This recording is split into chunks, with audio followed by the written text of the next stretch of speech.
God, one could say, on a day like that, there are many thoughts come to our mind. Take whatever I think is useful for you, whatever I try to say in a few words here.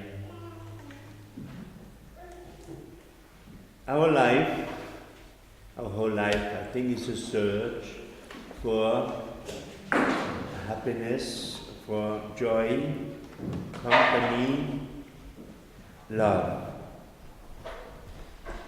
And this search for this sometimes becomes, like we say in German, aus der Sehnsucht wird eine Sucht. Das ist der falsche Weg. That's if our searching for happiness has gone the wrong way. You, I think, by the grace of God, have chosen the right way. You're looking for joy, company, happiness in marriage. And that is as God made us to be. Marriage can give us all that, what really is deeper down the longings of every person. Especially we can find God in marriage because, as we just said, love belongs to marriage, and love is an essential part of God. God Himself is love. We just heard in the reading, let us love one another since love comes from God. St. John writes that in his first letter. The love of a married couple can become a mystical experience of God, as it is testified by many spiritual writers. Es ist in der Ehe, dass wir Gott finden, denn die Kennzeichen der Ehe ist Liebe. Und Gott ist Liebe, wie wir gerade gehört haben.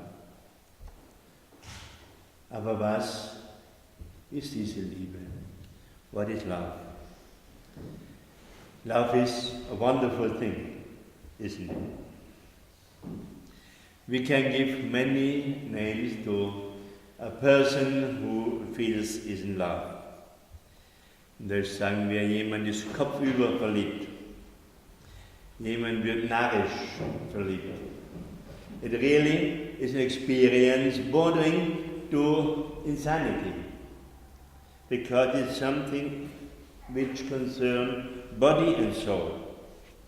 Therefore, love is a feeling. We experience this Liebe as something which is in our heart.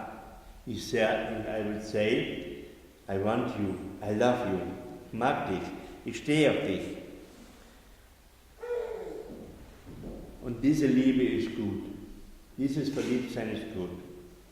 Ich frage die Eltern, Herren und Damen, die hier sitzen und schon einige Jahre verheiratet sind, wie viele würden hier sitzen mit ihrer Braut, wenn sie nicht einmal narrisch verliebt gewesen wären? Denkt nicht so mancher, wie es in dem Lied vom Dompfasten heißt, o hätte ich mich in jener Nacht bei Zeiten aus dem Staub gemacht.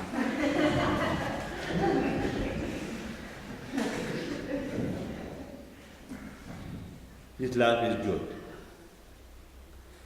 We also know that love and romance will go. Disappointments creep in. Then we come to another important part of this love. Because love is not just a feeling, it is also a decision. Do I want to continue to love or live with my partner? And we are asking us big questions now. What are the blind spots before marriage? We like to say in German, Liebe macht blind. Und schlimmer ist es aber, wenn wir nach unserer Hochzeit, when this blind spot comes, if we don't see the good sides of our partner anymore. And that's but more dangerous. Suddenly I see changes in her, I see changes in him. And we're asking ourselves, why? Did I marry this wife? Did I marry this man? We have changed. Is that wrong? Just look at a tree. We have some beautiful trees outside. Look at its barks. How sturdy, how rough they are. And yet, they change. Every year we don't notice, but as the tree grows, even if it is just a millimeter a year, in this hard climate of Gnadenwald, when it's most of the time very cold, but the tree grows, the bark will burst. And if the bark refuses to burst, the tree will die. Like that is with our marriage. Our marriage relationship will change because it grows. It grows in which way? Do we accept this change as part of our lives? This is part of me. This is part of my wife. And that is how we got married. These all were the parts in us. And now comes the question, am I prepared to go on loving? Because love is not just a feeling, it is an Entscheidung. Love is a decision. If we say yes, now we have a different situation.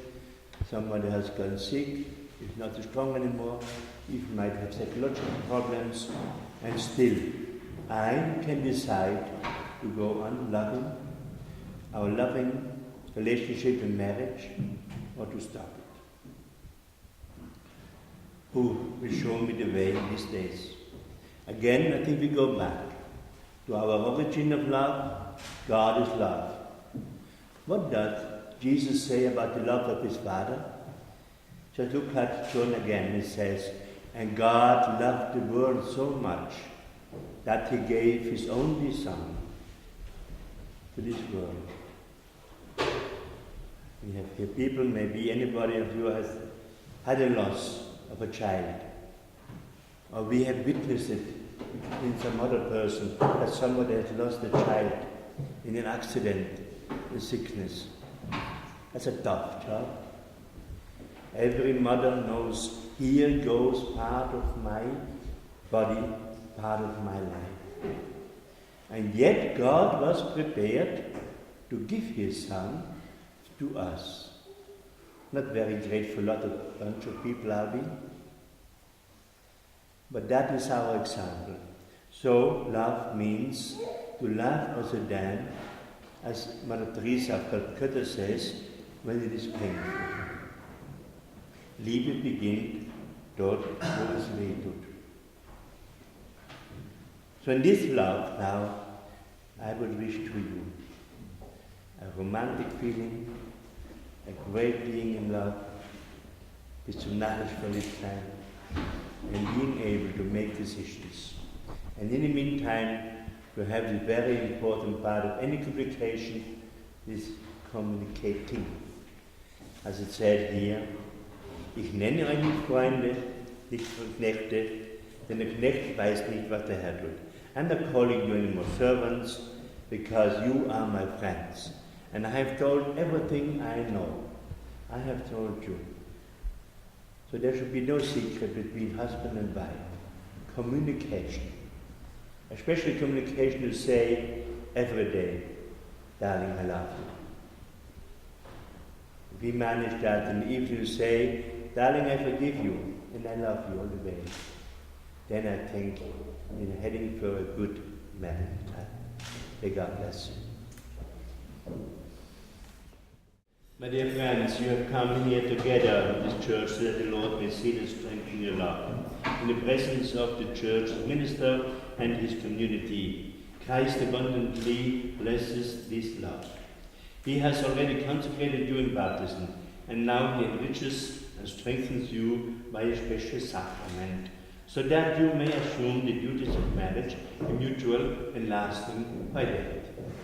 And so in the presence of the church and of the witnesses, I ask you to state your intention. Robert and Cindy, have you come here freely and without reservation to give yourselves to each other in matrimony? Yes, I have. Will you love and honor each other